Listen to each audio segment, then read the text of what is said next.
안녕하십니까. 이어서 경남 뉴스입니다. 어젯밤 김해의 한 종합병원 병실에서 불이 나 환자 1명이 숨지고 다른 병실에 있던 환자 등 50여 명이 대피했습니다. 김준원 기자의 보도입니다. 20제곱미터 남짓한 병실이 새까맣게 탔습니다. 창문은 깨졌고 물건들은 모두 녹아내려 무엇인지 알기 힘들 정도입니다. 어젯밤 10시쯤 김해 외동의 한 병원 8층 1인 병실에서 불이 나 52살 홍모 씨가 숨졌습니다.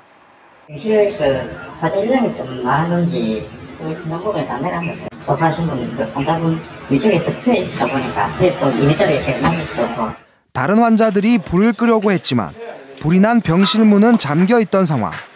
삽시간에 병원이 연기로 뒤덮이자 환자 40여 명이 바로 옆 건물로 부랴부랴 대피했습니다.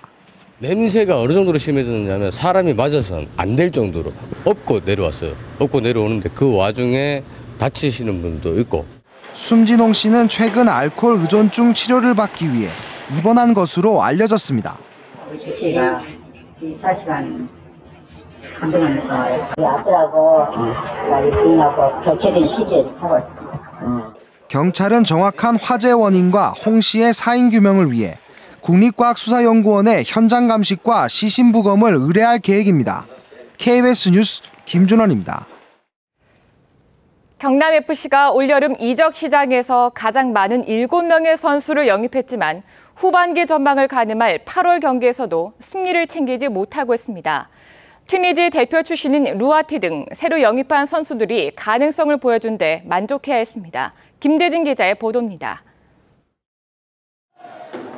올 시즌 홈에서 승리를 거두지 못하고 있는 경남FC는 경기 시작부터 공격적인 플레이를 펼쳤습니다. 새로 영입한 튀니지 대표 출신 루아티가 192의 장신을 이용한 위협적인 플레이를 선보입니다. 김슬기의 강력한 오른발 슛이 골키퍼의 손에 걸려 골대를 맞고 튕겨나오며 아쉬움을 삼켰습니다.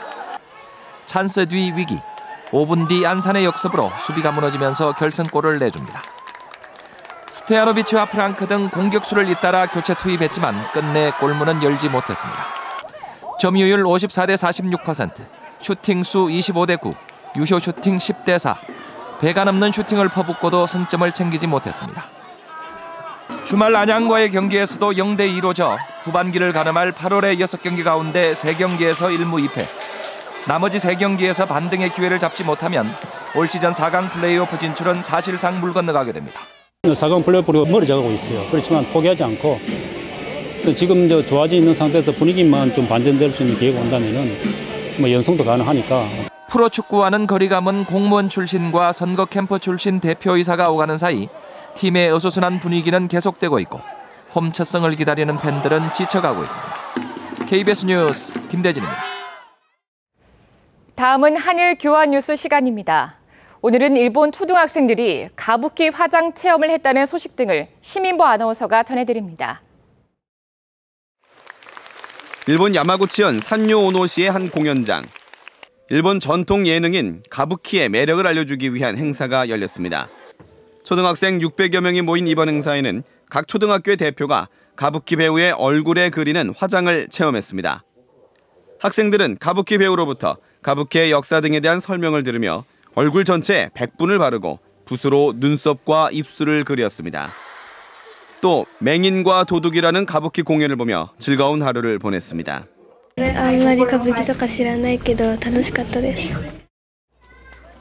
일본 야마구치현의 JR 신야마구치역.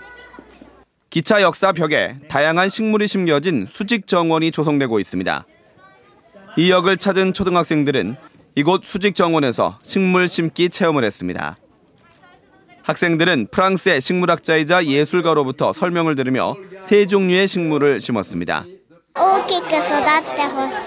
When you go out of the Shinkansen, you have a living botanical garden. What I hope is that people feel that they are in a very pleasant area. 오는 10월에 완공되는 이 수직 정원에는 150종류, 17,000여 식물이 조성됩니다. KBS 뉴스 시민보입니다.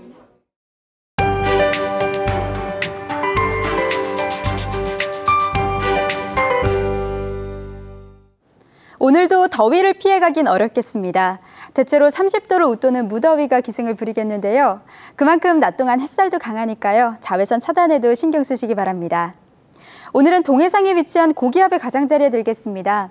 맑은 하늘 속에 낮 동안 기온도 빠르게 오르겠는데요. 먼저 현재 기온 살펴보면 창원이 25.4도로 전 시간에 비해 3, 4도가량 오른 모습입니다. 한낮에는 밀양이 32도, 창원이 31도로 예년 이맘때보다 조금 높겠습니다. 서부 지역으로도 낮더위가 기승을 부리겠습니다. 오늘 합천이 32도, 진주가 32도까지 오르면서 어제보다 더 덥겠습니다. 위성 영상 보시면 우리 지역에는 낮은 구름이 간간히 지나고 있고 이 구름들 사이로 낮 동안 햇살도 강하겠습니다. 그만큼 자외선도 매우 높은 단계까지 올라갈 것으로 보이는데요. 낮 동안 강한 햇살에도 주의하시기 바랍니다. 바다의 물결은 0.5에서 최고 2.5m로 남해동부 먼바다에서 높게 일겠습니다. 또 동해상에는 돌풍을 동반한 천둥 번개가 치는 곳도 있겠습니다. 이번 더위는 주 후반으로 갈수록 점차 누그러지겠습니다. 목요일과 금요일 비가 내리면서 더위도 한풀 꺾이겠습니다. 기상정보였습니다. 창원 지역 전통시장 온누리 상품권 구매가 시민들의 자발적인 참여로 지난달까지 105억 원을 돌파했습니다. 창원시는 올 한 해 온누리 상품권 판매 목표액인 103억 원을 이미 달성했다며 9월 추석과 10월 각종 문화행사가 남아있어 연말까지 155억 원 판매도 가능할 것으로 전망하고 있습니다. 온누리 상품권은 전통시장 활성화와 소비 위축 해소를 위해 다음 달 25일까지 기존 5%에서 10%로 추가 할인돼 판매되고 있습니다. 남해안의 비경을 한눈에 조망할 수 있는 거제 케이블카가 오는 30일을 착공합니다. 거제시는 동부면 학동고개에서 노자산 전망대를 연결하는 학동 케이블카를 오는 31일 착공해 오는 2017년 준공한다고 밝혔습니다. 총 사업비 420억 원을 들여 건립되는 거제 학동 케이블카는 8인승 곤돌라 52대가 1,547m 구간 궤도를 왕복 운행하며 하루 최대 18,000명이 탑승할 수 있습니다. 통영항에서 두미도와 노대도 항로에 차량을 운송할 수 있는 여객선이 취항합니다. 마산지방해양수산청은 국비 24억 원을 들여 승객 124명과 소형 차량 9대를 운반할 수 있는 190톤급 차도선을 오는 12월 취항시킬 예정이라고 밝혔습니다. 현재 통영 두미도와 노대도 항로의 여객선은 승객 93명만 태울 수 있는 77톤으로 섬 주민들이 불편을 겪어왔습니다. 남해군은 작은 영화관 조성을 위한 공사를 최근 시작했다고 밝혔습니다. 남해군 문화체육센터에 들어설 남해군 작은 영화관은 212석 규모로 3D 영화 감상이 가능한 극장 설비와 부속 시설을 갖추고 올해 말 준공을 목표로 하고 있습니다. 창원시 농업기술센터가 다음 달 1일부터 오는 11월까지 대규모 시설 원예단지와 농가를 대상으로 에너지 절감 시설 설치 현장 지도를 하기로 했습니다. 이는 시설 원예 농가의 전체 경영비 가운데 난방비 비율이 30%에서 최대 60%까지 차지해 농가에 큰 부담이 되기 때문입니다. 창원시 농업기술센터는 부직포보다 40% 이상 절감 효과가 있는 다겹 보온 커튼과 알루미늄 스크린 설치 방법, 전기 온풍기를 활용한 이중 덕트, 전기 온수 보일러, 순환식 수막 시설 등 에너지 절감 기술을 제공할 계획입니다. 경남교육청이 도서벽지 35개의 초등학교에 정보통신기기를 지원해 학습 여건을 개선하기로 했습니다.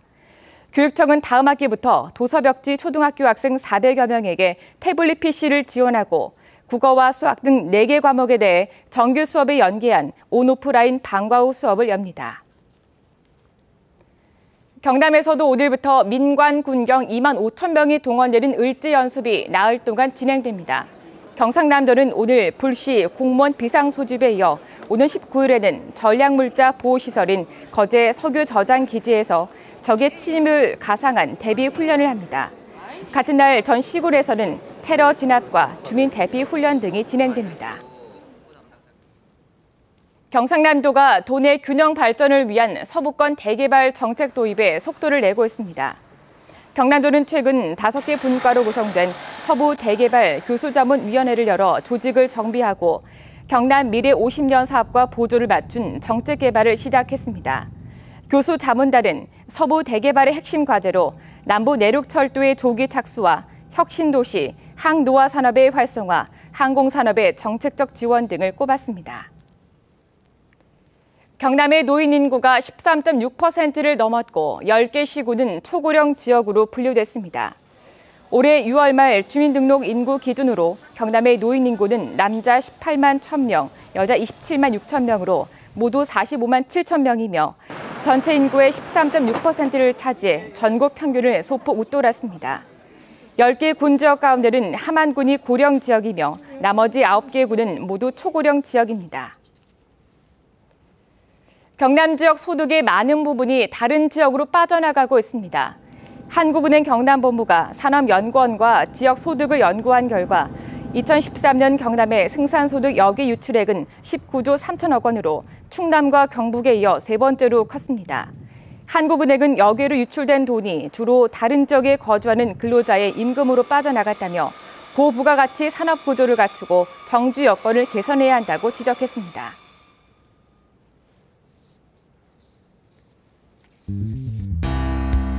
제1회 국제교류전시 동서양의 만남 예술로 가까워지다가 오늘부터 한 달 동안 거제 해금강 테마박물관 유경미술관에서 전시됩니다.